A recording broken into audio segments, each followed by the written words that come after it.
জার্মানিতে ৩ দিন ধরে কঠোর অভিবাসন ও শরণার্থী নীতি নিয়ে রাজনৈতিক অসন্তোষ দেখা দিয়েছিল। আপাতত সেই অসন্তোষ থামবে বলে মনে করা হচ্ছে। জার্মান পার্লামেন্ট বা রাইক্সট্যাগে গত শুক্রবার বিকেলে প্রস্তাবটি আইন হিসেবে পরিণত করার মতো সংখ্যাগরিষ্ঠ ভোট পেতে ব্যর্থ হয়েছে। গত শুক্রবার সন্ধ্যায় কঠোর অভিবাসন নীতির বিরুদ্ধে জার্মানির বিভিন্ন শহরে হাজার হাজার মানুষ বিক্ষোভ করেন।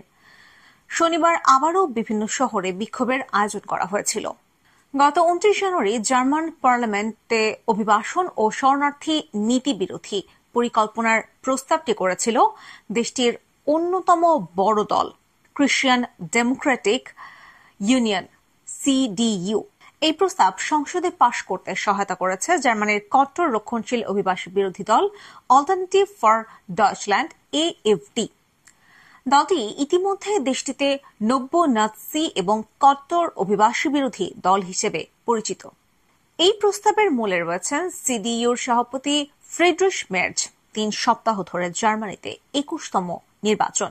ওই নির্বাচনে সিডিইউর চ্যান্সেলর প্রার্থী হচ্ছেন তিনি। ধারণা করা হচ্ছে তিনি জার্মানির চ্যান্সেলর হতে যাচ্ছেন।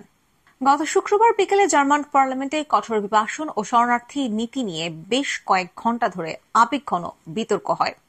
অনেক সংসদ সদস্য দ্বিতীয় বিশ্বযুদ্ধকালীন বর্বরতার ঘটনা সহ স্বৈরাচার অ্যাডলফ হিটলারের জাতিবিদ্বেষী রাজনীতির কথা স্মরণ করিয়ে দেন।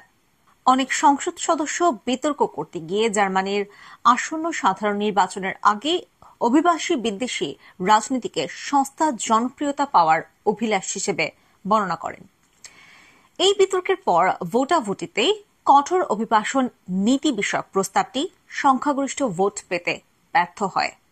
জার্মান স্বরাষ্ট্রমন্ত্রী ন্যান্সি ফ্রেজার আগামী দিন এএফডির সমর্থনে ফ্রিডরিখ মের্জকে আবারও এই ধরনের চেষ্টার বিরুদ্ধে সতর্ক করে দিয়েছেন। তিনি বলেছেন, সিডিইউ গণতান্ত্রিক ব্যবস্থার কেন্দ্র ত্যাগ করেছে। সাবেক চ্যান্সেলর অ্যাঙ্গেলা মার্কেল সংসদে তার দল সিডিইউর এই ধরনের প্রস্তাবের তীব্র সমালোচনা করেছেন।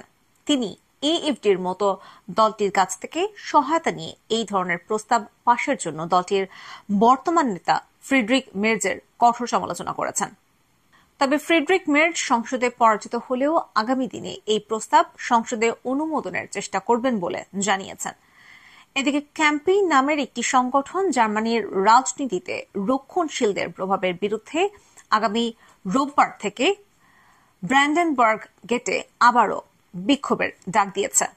জার্মানির কঠোর অভিবাসন ও শরণার্থী নীতি বিষয়ক প্রস্তাবে ইউরোপের বাইরে থেকে আসা জার্মানিতে তৃতীয় দেশের নাগরিকদের অবৈধ অনুপ্রবেশ সীমিত করার আহ্বান করা হয়েছিল। সেই অনুসারে অভিবাসন ও শরণার্থী নিয়ন্ত্রণ কঠোর করার লক্ষ্যে বেশ কিছু নতুন আইন প্রণয়ন করার কথা রয়েছে। যেমন কোন সুরক্ষাপ্রাপ্ত শরণার্থী বা অভিবাসীর সঙ্গে পারিবারিক পুনর্মিলনের যে সুযোগ ছিল তা বন্ধ করার প্রস্তাব রয়েছে। নতুন প্রস্তাবে ইউরোপীয় ইউনিয়ন বহির্ভূত দেশগুলোর নাগরিকদের ভ্রমণ নথিপত্র হারিয়ে গেলে বা যারা ভিসা পাওয়ার অপেক্ষায় রয়েছেন তাদের জন্য যেই সহনশীলতা দেখানো হতো তা বাতিল করার প্রস্তাব করা হয়।